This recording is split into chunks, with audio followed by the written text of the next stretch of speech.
Assalamualaikum warahmatullahi wabarakatuh. Perkenalkan teman-teman, nama saya Rizwali Sultan Nazarudin. Dalam pertemuan kali ini, kita akan membahas tentang konsep dasar tentang sebuah negara.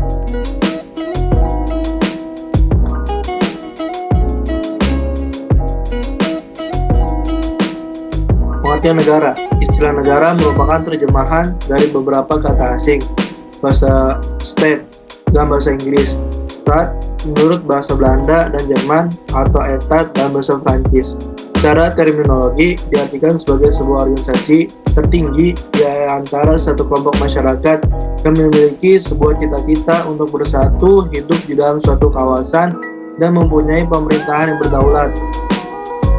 Tujuan negara didirikan mempunyai suatu tujuan. Sebagai sebuah organisasi, kekuasaan dari kumpulan orang-orang yang mendiaminya, sebuah negara harus memiliki tujuan disepakati bersama. Tujuan sebuah negara dapat bermacam-macam antara lain. 1. Bertujuan mempereras kekuasaan.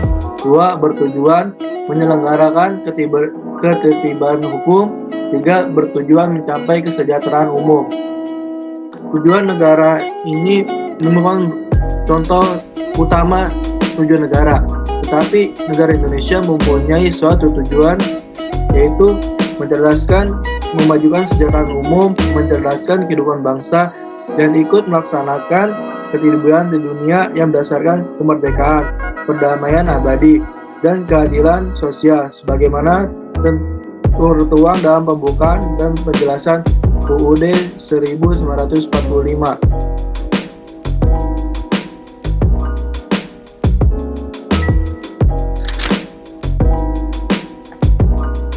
Unsur-unsur negara. Suatu negara harus memiliki 3 unsur penting, yaitu ada rakyat, wilayah, dan pemerintah.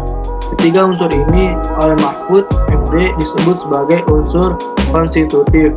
3 unsur ini perlu ditunjang dengan unsur lainnya seperti adanya konstitusi dan pengakuan dunia internasional yang oleh Mahfud disebut dengan deklaratif.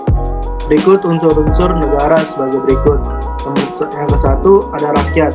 Rakyat dan pengertian keberadaan suatu negara adalah sekumpulan manusia yang dipersatukan oleh persamaan dan bersama-sama mendiami suatu wilayah tertentu. Tidak bisa dibayangkan suatu negara berdiri tanpa adanya rakyat. Kedua, wilayah. Wilayah adalah unsur negara yang harus terpenuhi karena tidak mungkin ada negara tanpa batas-batas teritorial yang jelas. Secara umum, wilayah dalam sebuah negara biasanya mencakup daratan, perairan, ada samudra, laut, dan sungai, dan terakhir adanya dan udara. Dan dalam konsep negara modern, masing-masing batas wilayah tersebut diatur dalam perjanjian dan perundang-undangan internasional.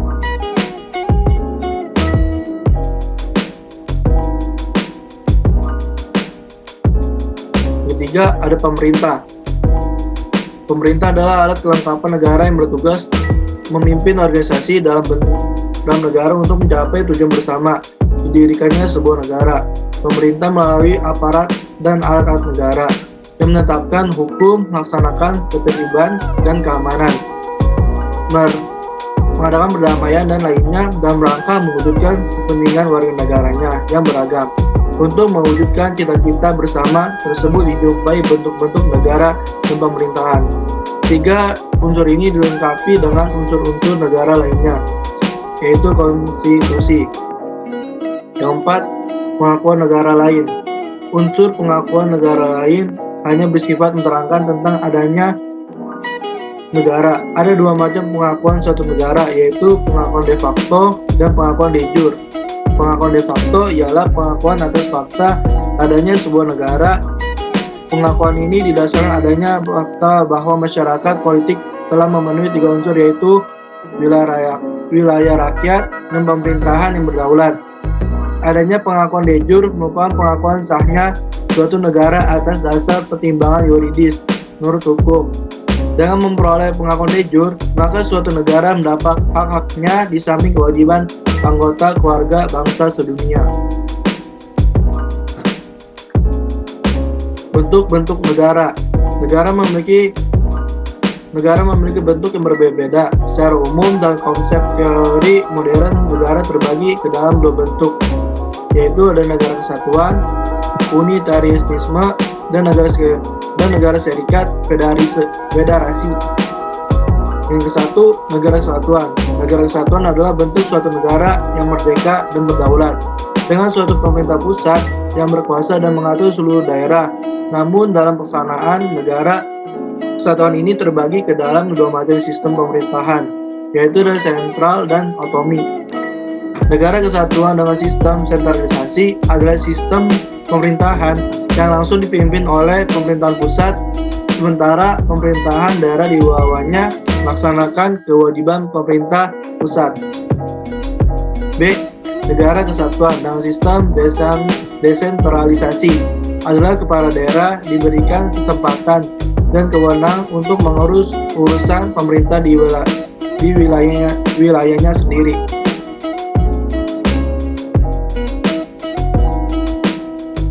Kedua ada negara serikat atau dikenal dengan federasi.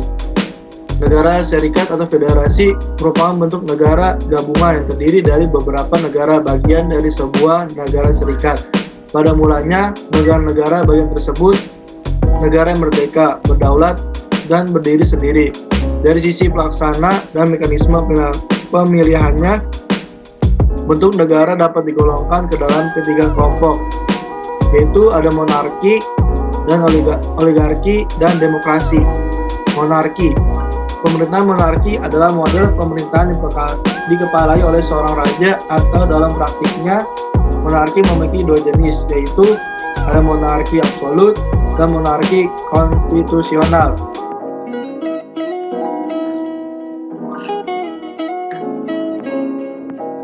Monarki absolut adalah model pemerintahan dengan kekuasaan tertinggi di tangan satu orang atau raja. Contoh negara mana yang menerapkan monarki absolut, yaitu adanya negara Arab Saudi, negara Inggris, dan beberapa negara Eropa atau negara lainnya yang ada di dunia menerapkan monarki absolut.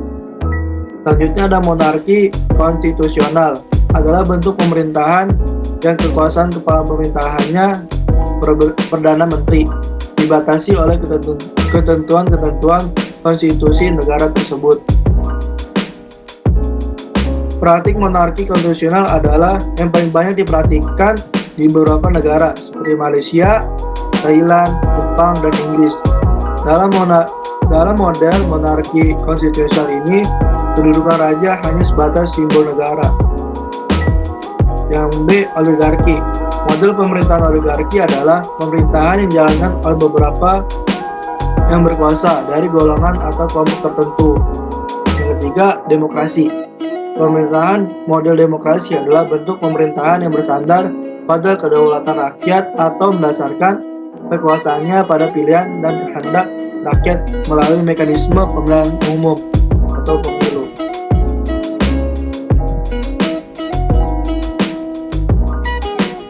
Mungkin cukup sekian pembelajaran konsep dasar tentang negara. Kurang lebih mohon maaf apabila dalam penjelasan saya. Sekian dari saya. Wassalamualaikum warahmatullahi wabarakatuh.